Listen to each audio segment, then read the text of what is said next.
Hey everybody, welcome to Z-Wing's Workshop. Behind me is my Lego shelf, and I'm actually getting ready to make another one, and I'm going to show you guys exactly how to do it for about $200 of material. And it's actually got a really cool, fun feature that I'm going to show you right now. Just grab the top here, and it just kind of works by gravity. And now, as we pan back, it is a flat Lego city. I mean, the city's wrecked. The kids don't take care of it, but it's a lot better than having all this wrecked city just on the floor. And now when they're done screwing around with it, it's easier with two people to bring it back up. But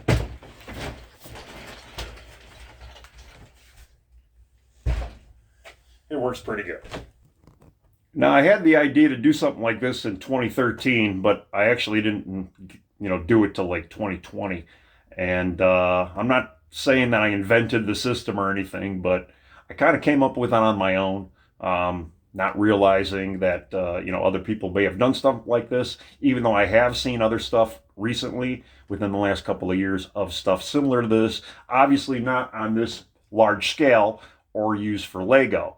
I originally did it because the floor was always covered with Legos, and I wanted a way for the kids to still have kind of a town, but not the huge mess that we normally, that goes with Legos. So again, if you want to build one, stay tuned. We're going to show you exactly what you need to build one, all the dimensions, all the lumber, all the cuts, all the assembly, and you can have one for yourself.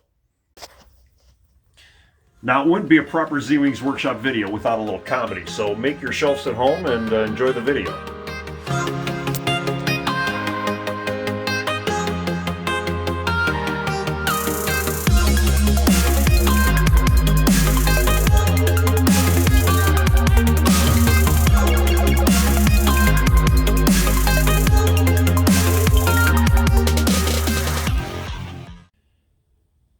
Before we get started, we're going to talk disclaimers because I feel like there is some safety that needs to be talked about. And it's mainly as the unit is going up and down, there are a lot of areas where fingers can be pinched, hurt. You can, accidentally have an arm or a head caught into the side. The unit too can get heavy, and as it's coming down, it could accidentally fall on somebody, which you don't want. So we don't want anybody getting hurt, and you're going to have to make, the decision whether or not this is something you want at the house. Now, this particular unit is basically being held against the wall by gravity because there is a lean back on it because the base plate on the very bottom is a little bit deeper. There is nothing that actually locks it to the wall. It's kind of free floating, with the exception of the lean back and gravity. Now, we are going to add locks to this, so that way it can be stayed up, you can, lock it up against the wall so that way it doesn't get accidentally, taken down by, a child or a dog or a cat or something like that. The other thing too is you need to know, it sits off the ground tall enough for the baseboard, for it to clear the baseboard. And the only actual mounting mechanism is above the baseboard. You can see that piece of wood way in the back. That has just got a couple screws into some studs, and that is enough to hold the whole entire unit against the wall and keep it operating normally. All right, so just be careful. My kids, they can handle this. It's not so bad. Hey, everybody's kids are different. You know whether or not your kids are going to get into mischief or not. Be careful. We want everybody to be safe. And again, build this at your own risk. There is potential to hurt people, and you just got to be careful with it, just like anything else. I just kind of want to go and show you the different things that you need. Now, obviously, we need two back legs, and they're pretty much mirror images. And you can see I went double wide here, and that's when it's closed down, it fills in that void. So you're going to have two back legs, like I say, mirrored image. Then the face is basically going to be a ladder frame. You got your two front legs, and then you have these horizontals, and you have one spaced underneath it, and that kind of will create a ladder frame. They're also going to have feet mounted to them, and you're going to need some notches so the bolts overlap. Now, the other thing, the fourth component you're going to need is the bottom base. Now, you can see the bottom base is a little thicker than these shelves. So, and that's just to give it a little bit more weight, a little bit more rigidity. And it's hard to see in the back, but there is another piece of wood that actually is going to get mounted to the back wall. So this base is actually firmly mounted to the back of the wall to hold the base down. So when you're flipping it up and down, it doesn't really move on you. Now, the other thing too is obviously you're going to need shelves. Now each one of these shelves are exactly the same, and they're all made exactly the same way. Now the fifth component is going to be the latch system, which obviously we don't have on this, but we're going to do it. And if you're looking at dimensions, these are about 2.5, 2.5, 2.5, about 1.5 inches. And then if you look underneath, there is some support underneath the plywood just to keep everything a little straighter and nicer. And then each one of those shelves are going to get it, including the bottom does get a little extra brace. Now for the material, you're definitely going to need a sheet of plywood or MDF or particle board, something like that. I went with 1/2 inch plywood because it's lighter. You could do 1/4 inch, 3/4 inch. You could go MDF. It's a trade-off with size and weight, and there's benefits. To me, I'm a plywood guy. 1/2 inch plywood is the way I went.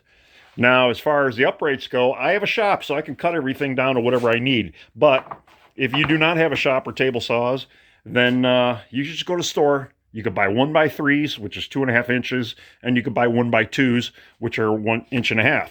And those will, do the job nicely for whatever you're, for this.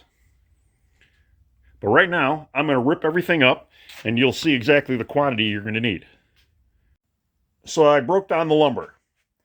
And basically what we've got here is 7 2.5 inch, basically 1x3s. And we have 3 1x2s. Now, if you're buying this stuff at the store, you're going to need 6 1x2s. I am not using the other 3 because I have 3/4 by 3/4 leftover stock that works just as well. And let me show you or explain it to you. And now here are the drawings. Sorry of the crudity, but just so you know, this overall unit is going to be about 70 inches tall, 44 inches wide. The base is going to stick out about 28 inches. When it's all fully laid flat, it's going to come out about 90 something inches. So definitely, you got to pay attention to that. Make sure your the room or whatever you're going to do is working. Hopefully you don't have any vents behind it. It should clear any outlets also. And then we got the shelf drawings. So we need 3 of these, like we said. We need 1 bottom. We got the ladder frame, and then we got the 2 back legs, and then we got the safety latches. So those are the 5 components of that. Was what we're going to do. We will start with building the shelves. Okay, now for the 1.5 inch stuff, here's your shelves.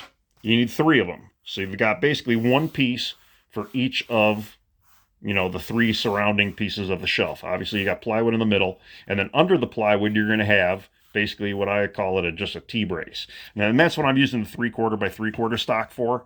If you have 1.5 inch stock, if you have to buy the extra 3 pieces for this bracing, you could just lay it flat and it'll work just as good. You can stand it up also depending on how you make the shelf, and we're going to go into that now because we are starting to make shelves. Now, I have some old Lego plate, real old, and just to show you guys, each one of these measure about 10 1/16. So 2 is going to give you about 20 1/8. I like to put the jumper pins there because there is a little bit of a gap that you can't measure. So overall, when you put them together, you're about 20 1/8. And if you did want to make this, say, wider, or if you wanted to make this thing deeper, all the measurements you're going to do are going to obviously change. We're making this so each shelf is going to hold 8 base plates. It's going to be 2 deep and then 4 across. Now the very bottom, same thing, 4 across, but you're going to be 2.5 deep. So if you have like one of those big 48 by 48 squares. They should fit here, and then you're going to have to obviously, fill in the rest of it. Now, I know there's a thing called Mills plates that a lot of, Lego people are into nowadays. This should actually work with Mills plates. There is just a minor, you obviously have the Mills plate thickness that may interfere with it slightly. My setup does not have the Mills plate. Will it work? It's going to be one of those things you're going to have to try it. I have not tried it. It should slightly work, though, even if you did have a Mills plate. But these are the basic dimensions. Okay, the first part of the process is to build the shelves. Now, we're going to need to build all 4 shelves, and the top 3 are obviously going to be the same. The bottom one's going to be your base. So we're going to use the thicker stock for the bottom, thinner stock for the top, and then these are the dimensions. Now, I did adjust the dimensions slightly. I went a little bit wider from the 41 3/4 to 42, and I'll explain that later on. You'll see why I went a little wider. The depth, though, you don't want to go bigger. So I actually went a 1/16 less than what they originally were. This used to be 3/16, we went to an 1/8. This used to be an 1/8, so we went to a 1/16. And I went a little shorter on these because you want that overlap. They don't have to be that tight, rather. Now, as far as the shelves go, you have many options of how you'd like to build these shelves. You can, butt cut these things. And hang on, let's get these pieces. There we go. You could just butt them together like that, put a nail or a screw in it. You could do pocket holes on the side. You could dado them, or you could put a dovetails. You could finger joint. There's hundreds of different ways to put these together. I personally am going to do just a 45, and that'll work. Now, as far as mounting your plate, you could just rest your plate right on the top here, and just nail it down and be done with it. You are going to see the end of the plywood. So maybe you might not want that. So what I'm going to end up doing is I made a rabbet. So they're going to be mitered and rabbeted. And again, I have tools to do all this. And then the panel, the plywood panel will sit inside that rabbet. That way you don't see any of the edge grain, and it just makes it a little cleaner look. Again, I have tools. I have table saws, routers. I could do something like this. If you don't, the easiest thing to do is butt cut them and put them together like that. Now you can too, if you didn't want to see the edge of the plywood, you can just pop it in like so. It does get you a little tricky because you are going to have to nail it. You don't actually have anything for this thing to sit on. So, and then sometimes nails going into plywood isn't always the greatest thing. So that's just one of the ways you can do it too. I'm not saying it's bad, but it just requires a little bit more patience and practice to get it right. Now, something else you got to consider too is the back of the panel. These parts of the shelves, the whole back wall needs to have an angle on it. Like a 5-degree, at least a 5-degree angle on the very back of the shelf. Now I'm going to put the shelf together. I'm going to actually make the shelves a little bit deeper than the 20 1/8. And then I'm going to, once the shelf is completely put together, then I'll take it through the table saw and make that 5-degree bevel. The bevel is important. It is required. So if you don't have a table saw to do it after the fact, you are going to need to add your bevel ahead of time. And the plywood too will also need to have that bevel.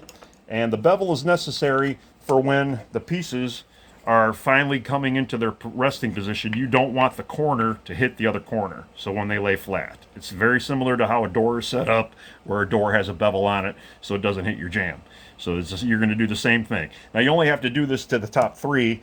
The bottom base will not need it. All the pieces are cut up. Now I try to be ginger when I cut it, so I try not to leave a lot of extra slop.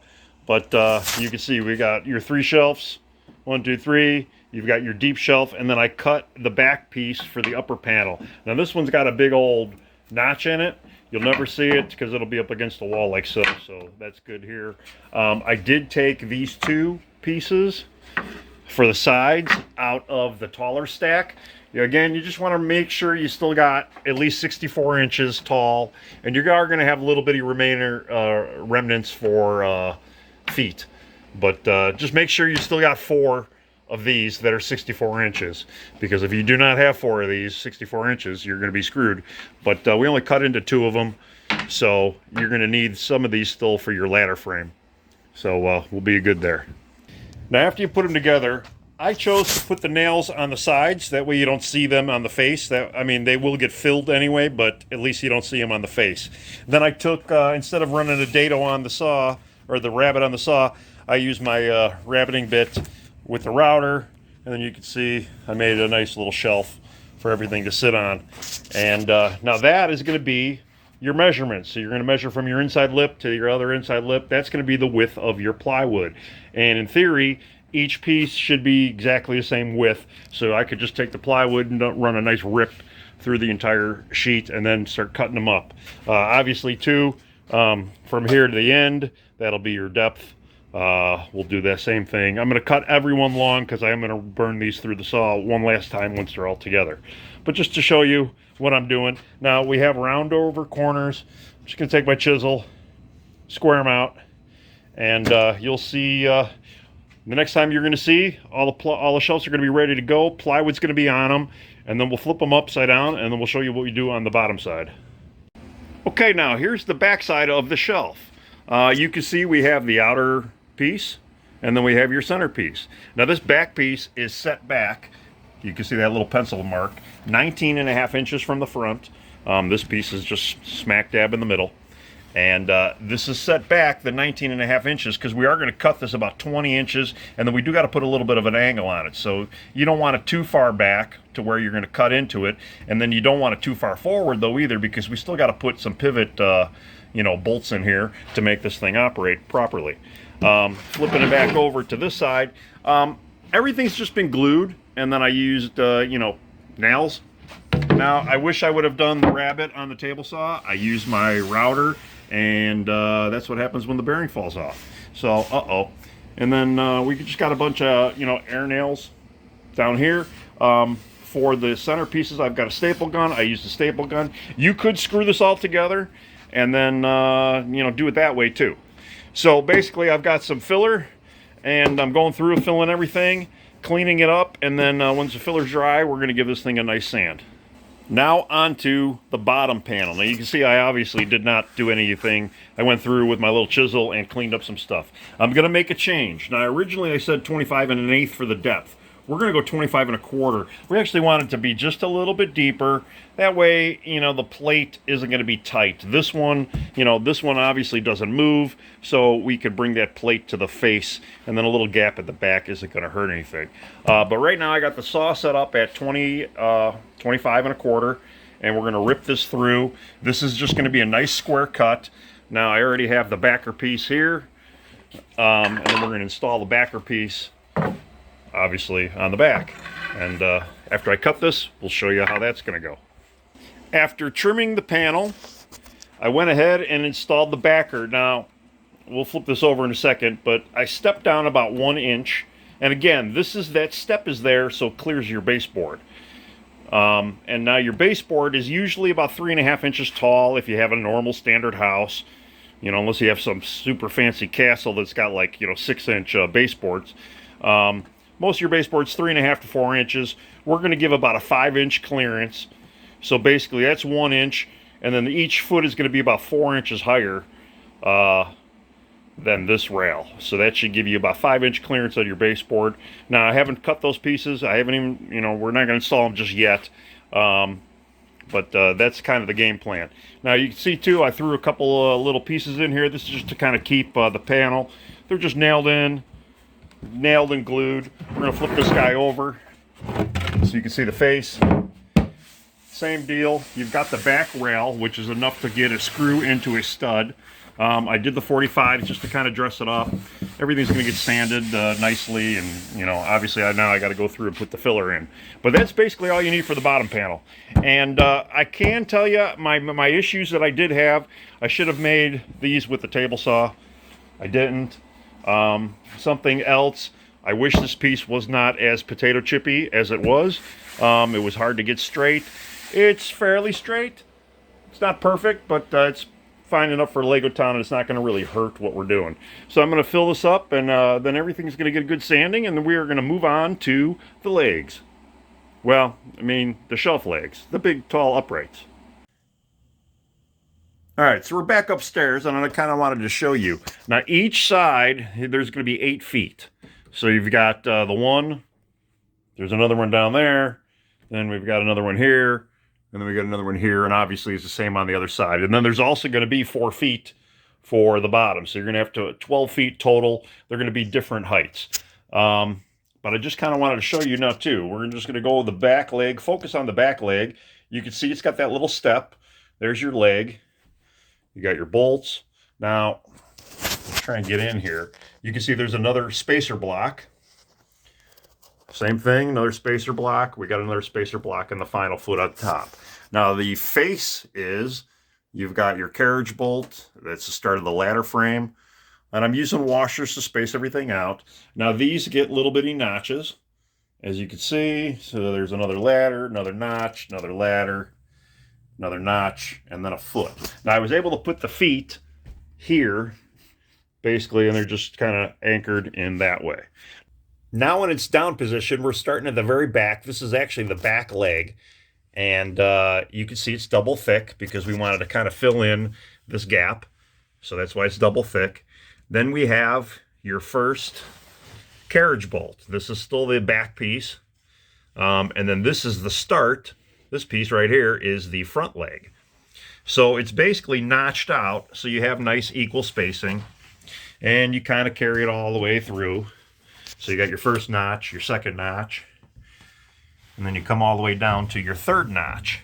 Now your third notch is where it ends, and it's done, and then you come all the way out here, and we are flushed with the face at the end. So the best way to actually do this is with a template. Now, there is something else I wanted to show you, and I might as well show you while we're up here. And you can see I got the thing kind of at a funky angle right now. But I want you to pay attention to this blue building right here. And now you can see it is 7 studs away from the edge. And it's pretty good and tall. But notice that, let me try and get under here. That's a tall building. It's close to the edge. And this thing will completely miss it. Let me try and lift it up with one hand. This is tough. But yes, you can see that you have plenty of clearance, especially for a building that's tall towards the edge. Now, basically what that means, though, is you can have decent height buildings towards the end of your platform. You know, and the back platform, you don't have to worry about it all. You could go really tall. So if you did want to maybe try to do this out of, say, modular buildings, and I'm not really sure how tall modular buildings are. They may even be a little bit taller. But you have still pretty good height, even towards the edge of your platform, for this to spin and rotate down. And still gives you decent clearance. So the pieces are sanded and just kind of chilling out right now. And I am over here. The next step we're going to have to do is take those top 3 panels and we're going to have to put that bevel on them. Now, what you can see, I just took the 2 road plates and I flushed them up at the edge. Come down here and I put a pencil line. That's basically your cut line. Now, if you look back over here, I don't have a track saw. I'm just using my old Sidewinder. I've got it set up at a 5-degree bevel. And, you know, most saws could do this. Now, the bevel needs to go in that direction, so I'm going to have to run the saw this direction. And basically what I did was I took this little scrap of wood, I made a tiny little kerf at that angle. This guy measures exactly 5 inches to the finished edge, which would be the left side of the saw kerf. And we're going to take this measurement, deduct 5 inches from it, and that'll be our border. That's where we're going to mount the level and use that as a straight edge. So we are exactly at 20 1/8, which is about what we were saying earlier is going to be. But I'm actually going to go a little bit less. So we're going to go 20 1/16 minus an inch or minus 5 inches. So it's going to be 15 and 16. Okay, so we measure out our 15 and a 16th on both sides, just hooking the edge here, and then we got our level here. Now I don't have a track saw, like I said, so we're just using the straight edge, where you line up your straight edge on these lines, both sides. Grab some clamps, clamp it on, and then you're going to run the edge of your saw, which is that 5 inches, which is what we measured. Now I did it on a scrap piece of wood, because sometimes when you put the saw on an angle, even though this does have, markings on it, when you put your saw on an angle, that might change. So I wanted to do a test. This edge was ran against that fence, or at least flushed up with that fence before I cut it. That's why we know we're 5 inches. Every saw is going to be different, so you're going to have to test out what you can do. You could do this by hand if you had to. Cut these, and with a handsaw, it's a big pain in the butt, but that's what you got to do. So let's cut this, and then we got the other two we're going to have to do right afterwards. I had to grab a different clamp because this clamp wasn't working. Now I hold the fence open as I'm doing this, just verifying once more, make sure no cords or anything weird is underneath there.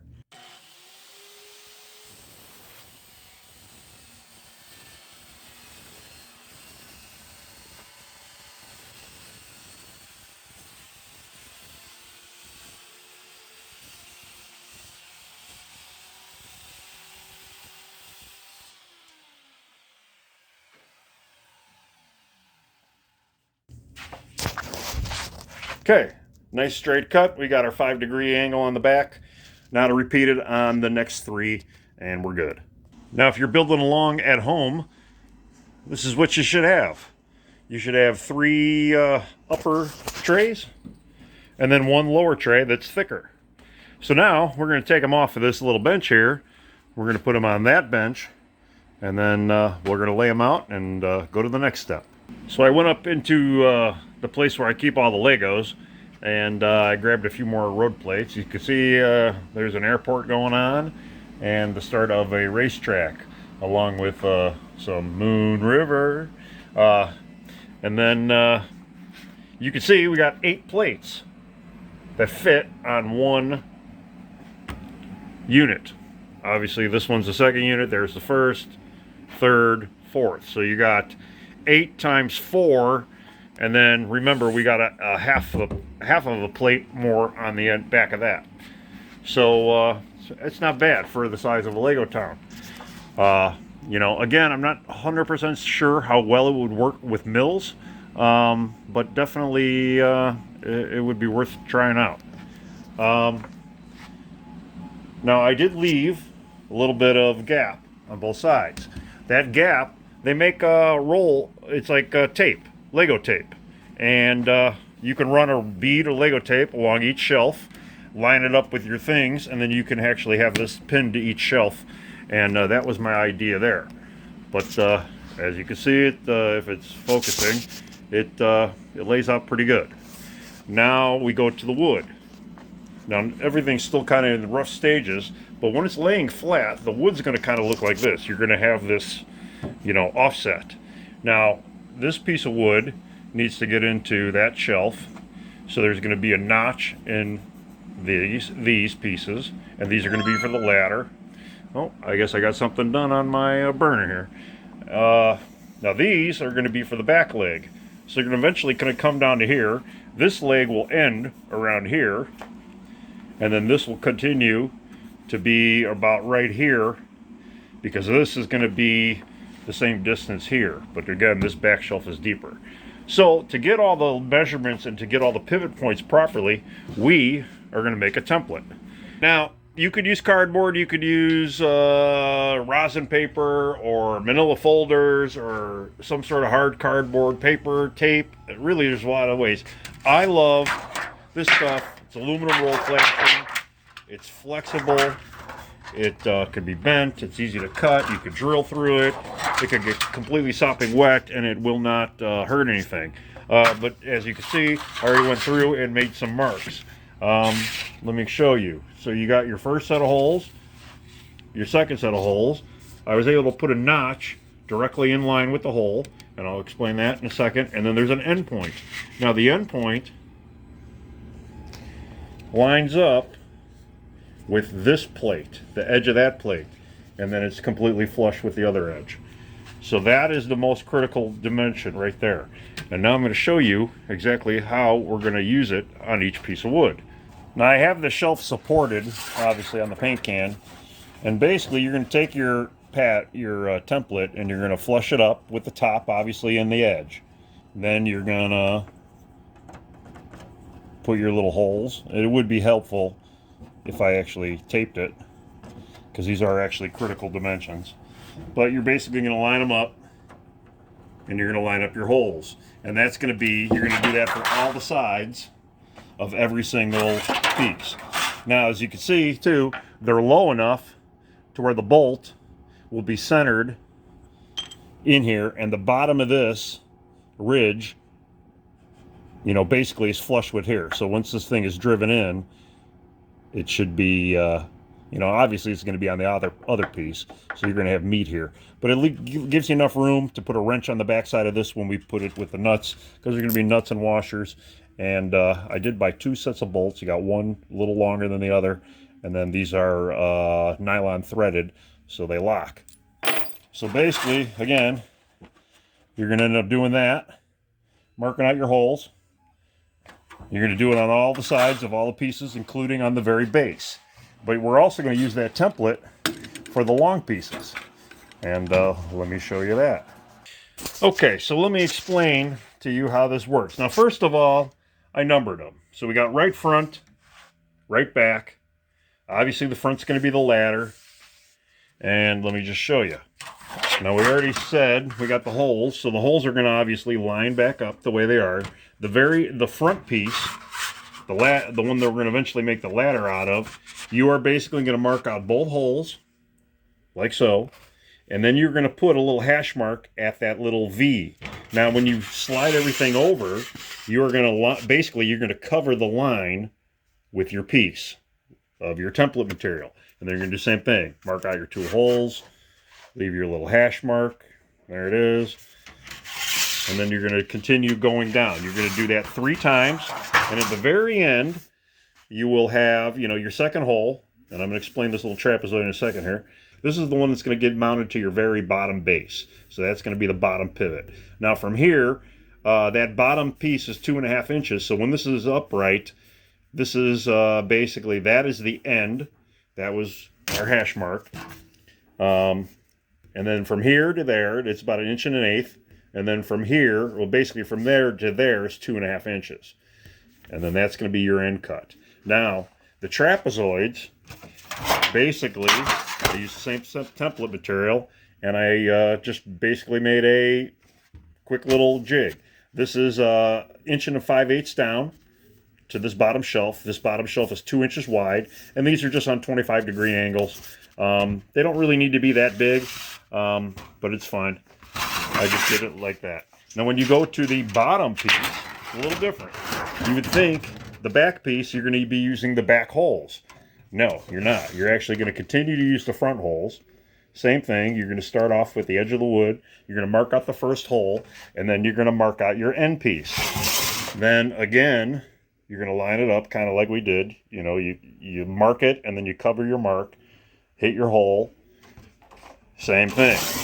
And you're going to do this 4 times. At the very end, here is your mark, here's your hole. You're going to do the same thing. This is 2.5 inches from that mark to that hole. And that's going to give you your end cut. So that is how you use the template. If you use the same template for all the pieces of wood, you mark out everything exactly the same. And, you know, again, it's not how you mark it, it's how you cut it. Everything should work out just fine. I will give you guys actual dimensions. These are roughly about 16 inches apart. I did put a little notch here so I can get the center line of this, even though I'm not really using it. When I did these pieces, I did kind of just eyeball them. You can get fancy and put a center mark here and then line the line up.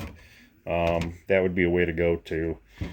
I did it. When I make these blocks, they're going to be a little skinnier, so it doesn't have to be absolutely perfect. But that's how you use the template. So I got a lot of marking to do and a lot of drilling to do. Okay, I've been drilling some holes. I start with a smaller hole. This bit's got a point on it, so it kind of helps centers it up on the holes. So everything gets first done with the small one. Now, I haven't gone to the bigger bit yet because I wanted to show you. Now, obviously, here's your right front. This is going to be your ladder. This is going to be your back part. Now, as we go all the way to the back, we're going to have an open gap. So what we're going to do is we're going to take the back pieces before we run the bigger holes through everything. We need to basically make a block for each one. We got 3 blocks, and that's going to go into that trapezoid shape. So we got the blocks to make, but we also have this, which we have to continue. Now I started with a piece. I put a 5-degree angle on it, and this guy is going to basically go. I left the drill in there, lining up the holes, so that way it stays lined up. We're going to give this guy, you know, maybe a decent 1/16 to 1/8 of an inch, and we're going to mark it, cut it, and then we'll glue this on, and then we're going to make up some blocks to do the trapezoids. Now everything's cut and drilled. I actually have the front and back pieces kind of just sandwiched together, and just to kind of show you what's happening here. Now we're going to go over the template though one more time and just see how we got. This first hole is 1 1/16 down, 1 3/8 off the back, off the face. This is going to be the leading edge. The holes in between are 16 inches across. Again, this is 1 1/16 down. This dimension here, which is your end of your shelf piece, that came out to about 20 1/8. Again, I'm using the Lego road plates or the base plates to get that dimension, but it's roughly about 20 1/8. The little notch that I did on the other side for those notches it's basically 1 5/8 down. It's this shelf here is 2 inch, and then these are about 25-degree angles. Okay, that was just put here on the template. That doesn't actually have anything to do with this. It's just here, so I'm using the same templates. Now, I also have labeled with red and blue. The red gets marked on the front pieces, and then you're going to use that. And then the blue, obviously you're using that, but you're only going to use this one. Now that everything is marked out, cut out, glued up, and drilled out, you could put these side pieces together, like so. Make sure they fit well. Okay, now I do got a lot of sanding and finishing to finish off, but you want to make sure they kind of rest the blocks. Now these blocks are about 1 3/4 wide, and they're about 1 5/8 thick. Okay, and they're basically meant to lock into place. There's that 5-degree bevel we put on this piece, and this piece was glued and nailed. I did through a couple nails in here. These pieces obviously got nailed in too. So here, this is one of your pieces. That's what it looks like. That's your back piece. Now you make a mirror image of it for the other back piece. Now obviously too, all these little blocks are glued, drilled all the way through. And then here are your front pieces. Now these two are going to eventually become the ladder, but we're going to get to that in a little bit. And there they are with the notches. Again, the notch was done for the back sides of each one. So there you go. Now you might be thinking, hey, now that I got all the uprights done, all 4, and I got all the 4 shelves done, can I put this thing together? And yes, you can. So we're going to go do that now. But just on another note though, and just so you guys understand where I got the dimensions for the drill. Basically, we want enough to where, this is obviously the back of the shelf here. We wanted enough to where we could get a wrench in here and get a nut on this and still get a socket around this guy. Same thing with the front. You know, we wanted to clear this front piece. Your dimensions may vary. If you went thicker than 1.5 inches on your side rails, you might be able to go a little bigger too. So again, it's all for this. So you can still get your nut and a socket on here to crank them down once you go to assemble them, which is what we're going to do right now. Now I'm not going to do a full assembly. We're just going to throw the bolts through it and get it together. And actually, we're going to try and put everything here on the floor because we're going to test the operations and make sure everything works just fine. I'm not too sure if I talked about the hardware yet, but we're going to go over it right now. Now, I basically have 8 2.5-inch bolts, carriage bolts. These are 5/16 inch, and coarse thread. Then I've got 8 3-inch. Now the 2.5s are going to be for the front pieces that you've put the little notches in, because obviously they don't need to be as long as the other ones. These obviously have to go through the little spacer block, so you're going to need to focus. And obviously that's why these are longer. You're going to need washers too. I would say you're going to need about 4 washers per bolt. So if you got 16 bolts and 4 washers, that comes out to 64 inches, I think, or 64 washers, something like that. But assume you're going to need at least 4 apiece, and you probably will use less. Now for the nuts, obviously you get the nut that's going to work with your bolts. These again are 5/16, but they are the nylon threaded because we want these to lock, and you do not want them to undo themselves as you're moving this unit up and down, because we are not going to crank these down tight. We want to leave a little bit of a gap in them so the thing does move. Now you could even sleeve these holes that you drilled, put like a little metal sleeve in there for like a bearing. That's fine. You could go like with 3/8 screws. You can go, you could use different bolts if you really wanted to. I went with these because they shouldn't be seen from the inside or from the outside. The carriage bolts look just nice on the outside because they will be visible. All your nuts are going to go on the inside, and obviously, we did our measurements so that way you can still get a socket and crank them nuts down. So that is the nut and bolt situation, and it won't focus again. Now we're going to assemble. Okay, it actually assembled pretty well. These are concrete squares, and they're there for weights. I actually have it on a cart right now. Now you can see there's some pretty good gap osises, and I didn't bother to drive those heads in yet. So there's a little slop. There's no washers, there's no nuts, but you can see that everything lined up good. I got decent gappage in between each panel. Now for the first test run, and again, it's going to be sketchy because there's no nuts holding it all together. And yes, I am wearing flip-flops. My shop flops, I call them. So let's see. Just want this guy to go up. And we have success. Now, we have to cut 3 pieces for the ladder. So, with this thing down, and honestly, you could have done this with it not being down, but basically, we're going to throw 1 washer in between each one of these. And that's going to, that'll be all the way along the whole back end. So basically, if you were to take in your width of your panel and then just add a washer to each one, 2 washers total, that'll give you your dimension.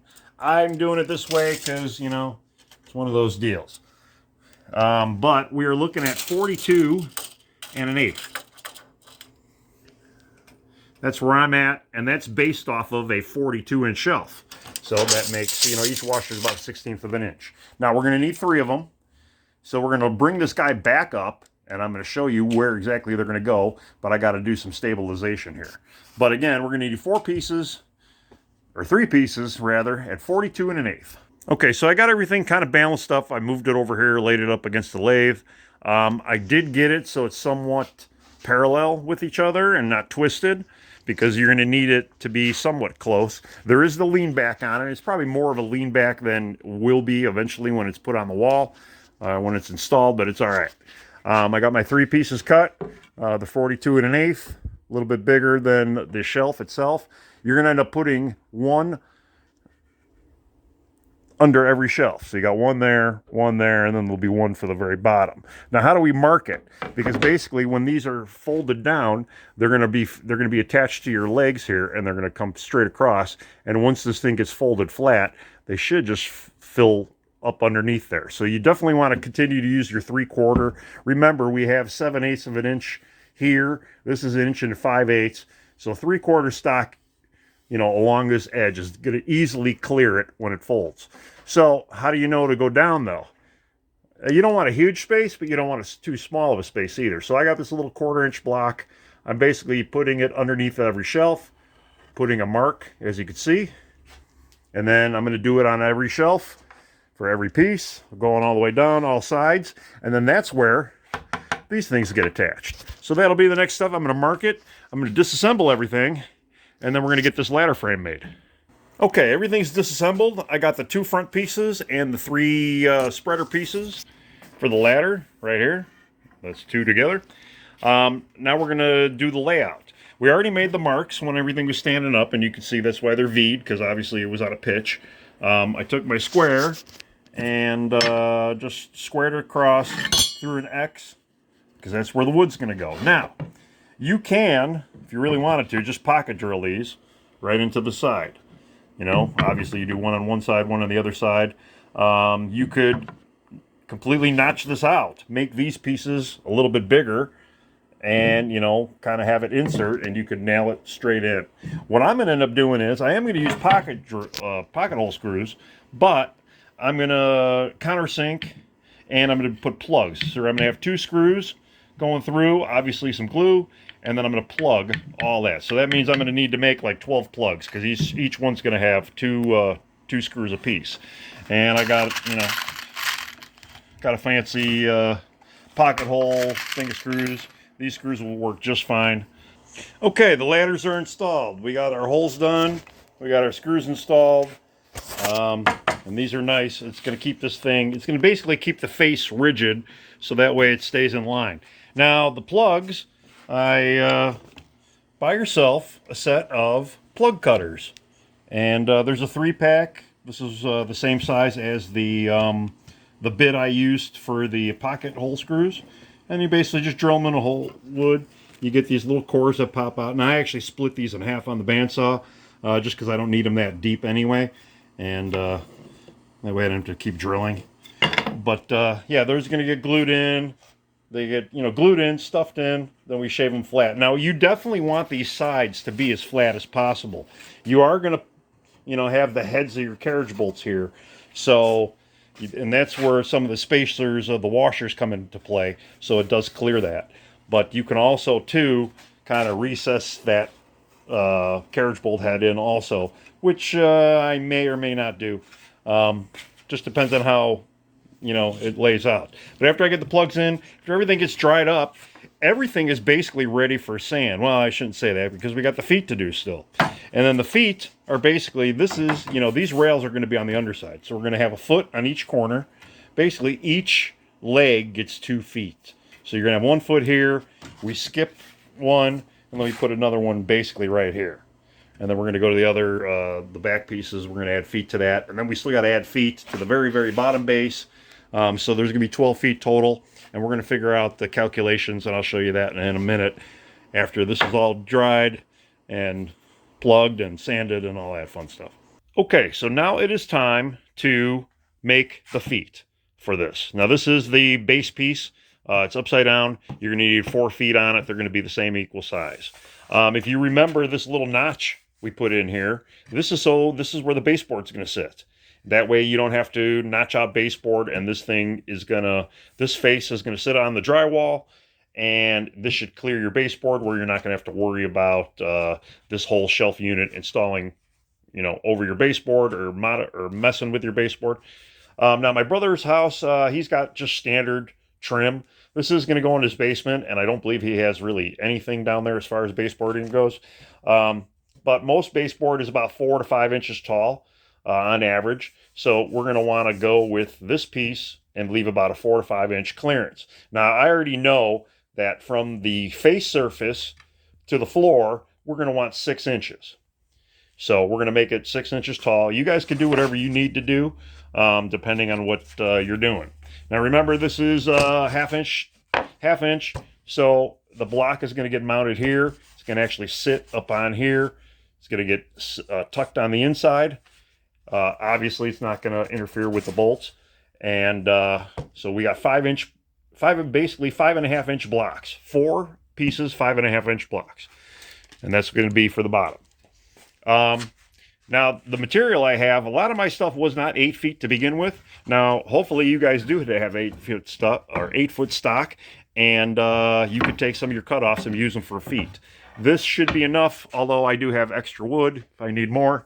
But right now, like I said, we got 4 pieces at 5.5. Now, coming over here, we've got the ladder frame glued up.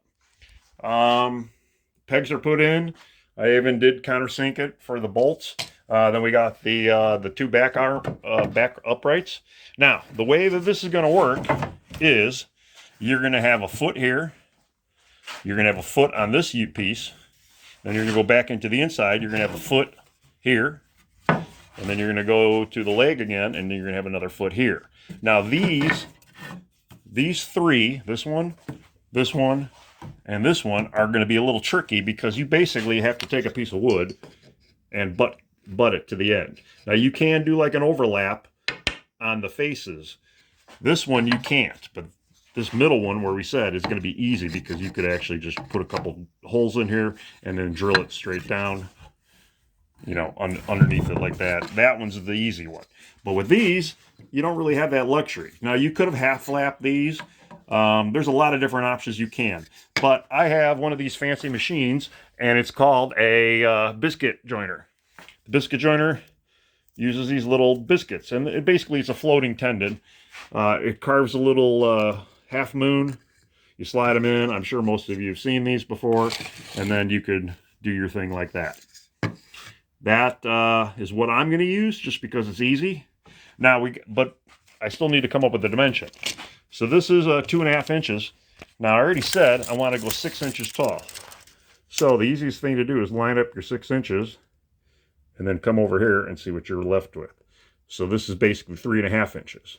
So I've got 8 pieces, 3.5, and then 4 pieces, 5.5. Let me get them all cut up, and I'll show you how I finally did the attachment. So these were drilled, plugged, screwed. Got one on the other side. We used the biscuit joiner, and they're just clamped and glued. You've got the back pieces. Same thing, biscuit jointed, clamped. I got a 2-for-1 deal going on right now. And then the feet. They're basically just nailed in place, glued. Got room for the front hinge, obviously room for the back. This piece of wood I'm using was my spacer block to keep it equal. And then the length, just a piece I had laying around, it worked perfect. So basically now, we're going to wait for everything to dry, and then we're going to go through and sand it and clean it up. So I did a whitewash stain and then sealed everything up. I added the handles. Now the last part we have to do is the latching system. Now with their handles here, you could actually, you know, run a bungee cord. We're going to do something a little fancier. So let me just show you how to figure this out. I'm taking the back wall over to the center of this hole. It's 8 5/8. I'm on the workbench now. I made 8 5/8 to the bottom hole. This is the back leg, kind of going all the way up, using my workbench as, say, the back wall of your house. I'm leaving a little gap here because obviously we do not want this to interfere with the wall. So I went through. You can see there's a small pencil line here. We could figure out that degree now using our speed square. Using the speed square technique, you can see we're about 7 degrees on a back angle. So I'll show you what we're going to end up making. This might be one of my better drawings. So obviously this thing does the sit back. We talked about, and we just measured it out. It's about 7 degrees, and that's so this top piece does not actually dent into your wall. So what we're going to make is basically somewhat of a triangle shape. And we're going to do it in such a way where it could be an L type of piece. This would be like a top-down view. And, you know, this way we could fasten it to the wall this way. We don't need crazy amount of fastening going into the wall. You could make a full piece and then do 2 pieces if you wanted to. There's a lot of different ways to do this, but we're going to make a left and a right. And it's going to basically get attached to the wall at this point. This is what we're going to use to tie that together. They're just regular old window latches. I got one for the left, one for the right. They're going to get installed obviously right there. And they should be high enough off the ground where kids can't get to them. and if you're worried about the thing falling off. But I believe that's going to be our solution. So now we got a couple of them to make, and that's basically done. So I've got it obviously matching left and right, and I put this little groove in here so that way it'll, as it goes up against the wall, it'll self-center itself. And then you still got enough room, I know it's dark, sorry, to add your hardware.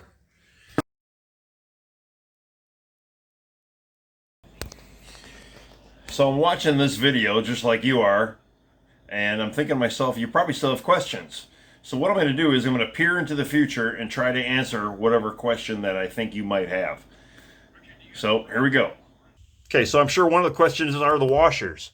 Now, I've got 3 in between the shelving and the back leg, and then obviously there's another washer there. So I was saying there's about 4. Now, the reason being is I never countersunk these, so you definitely need the clearance, so that way the carriage bolts don't pass. If you countersink them like I did on my brother's, you probably could go less washers.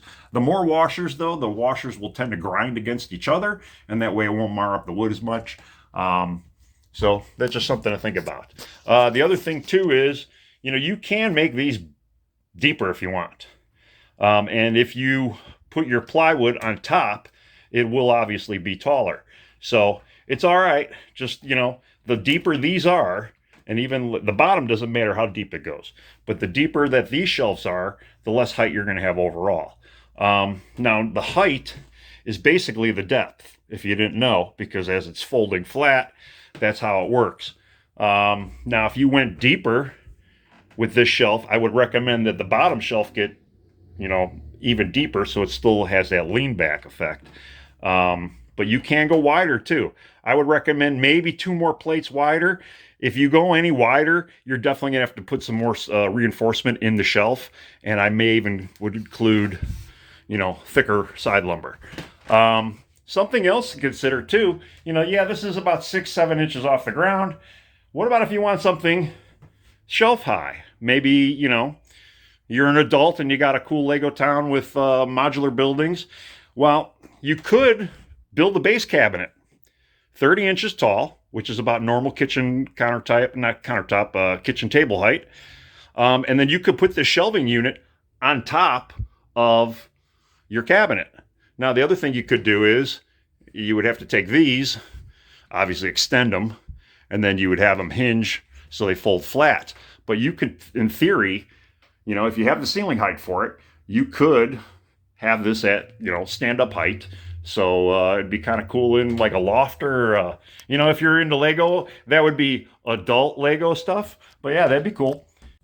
Now, I've done stuff in the past with some other projects with some hydraulics, using like a hydraulic piston or a ram to help the aid of closing and, opening things, kind of like a hood or a hatchback of your car.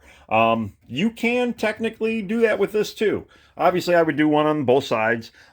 You're just going to have to figure out the clearance issues with them, and it might be something where, you don't make this as thick, and you can have this fold into, the bottom of this. You got to think that you're going to need clearance, especially too when these two are folded flat. They are, parallel with each other, and they're pretty tight. So there are ways to do it.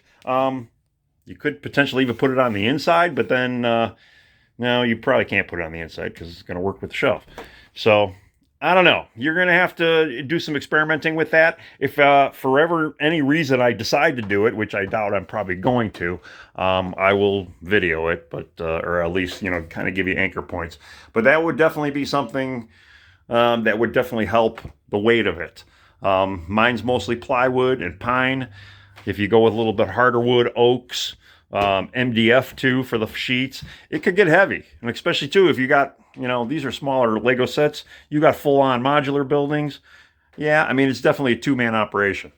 So that's just another thing to consider.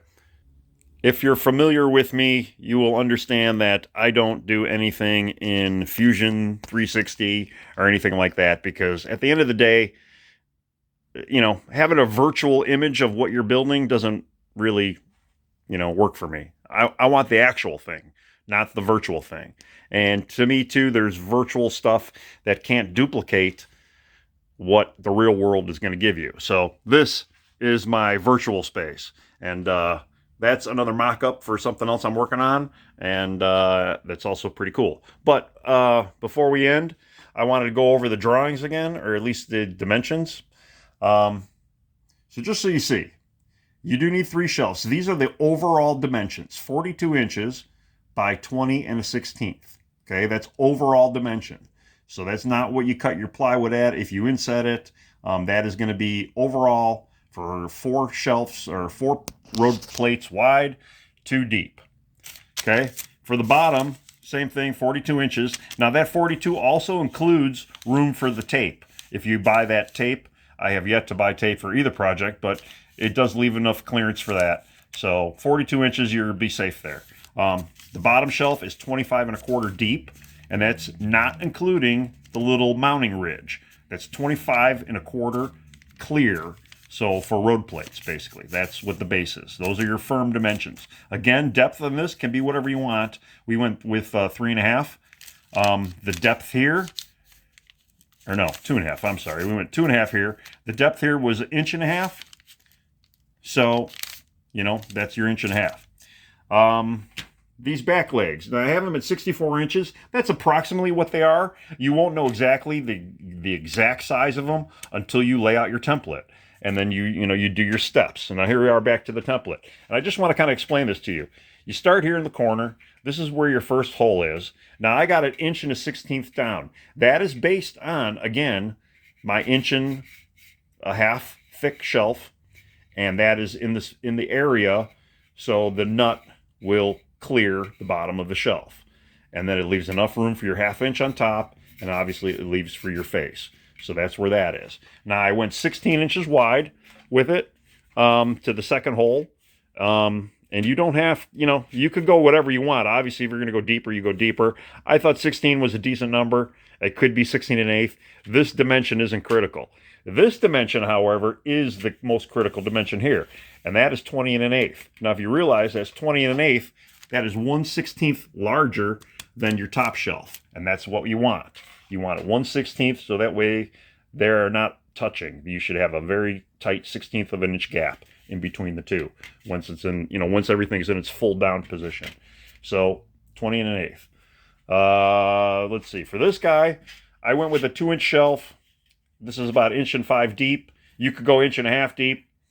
I mean, obviously we got 2.5 thick stuff. So, obviously you want to have some meat here. So you don't want to go too deep. 25-degree angle is probably way more than you need. You could probably get away with 5 degrees if you really wanted to go tight. You could actually make the blocks on the angle and leave these square. There's a few different options for that. I did it here, so at least they're all somewhat even. Just for at least marking, even though I had to go back and clean them all up anyway. But that's basically the template. And, obviously, too, when I had it all together, and I'll try to put a thing on the screen, I was able to clamp all 4 of the legs together and start drilling through. So that way all the holes will at least line up. And then, you start with a smaller bit, and then you keep, stepping up until you get to that size for your bolt to fit. So that is it for the dimensions. And yes, sorry about no Fusion 360 or fancy drawings. That's not how I do stuff. This, all this basically was, everything I do is just built as I go. Dimensions come to me when I need them, and then I write them down on a scrap piece of notebook paper like this. Now again, anchoring, you could kind of see the screw. Hell, I didn't even vacuum. But yeah, you could kind of see that that's all this is mounted to the wall. And it's, that back panel, that ridge that we left up there is basically the only thing attaching to the wall. Now, I didn't put locks on mine. You could, with the lock that I did for my brother, you could throw like a padlock on here too, if you really wanted to make sure your kids aren't going to, do it without you. I know I made a separate left and a right. Now, originally that was going to go into his concrete foundation, so that's why I was able to do that. You'll be able to get good anchoring. If you did make a left and a right, put it on drywall, you might get lucky finding a stud. Doubtful. But you can tie them all together with a straight piece, and then, you'll be able to find studs at that spot. Again, mine is not even anchored. Mine is free floating. I trust my kids. They know better. And, that's it. But again, and I said it before, we want everybody to be safe. If you know that this might not be for you, then it just might not be for you. And I'm sorry to say that, but it's better than somebody getting hurt. So obviously, keep that in mind. And don't point back to me and say, I didn't tell you, because I told you. Okay, well, that's it for the video. Thanks again for sticking around. I hope I made everything as clear as I possibly could. If for whatever reason you're having questions, please just, comment below. Give me a thumbs up. Share if you'd like. And, good luck with your builds. And thanks for hanging out. Have a good one. We'll see you next time.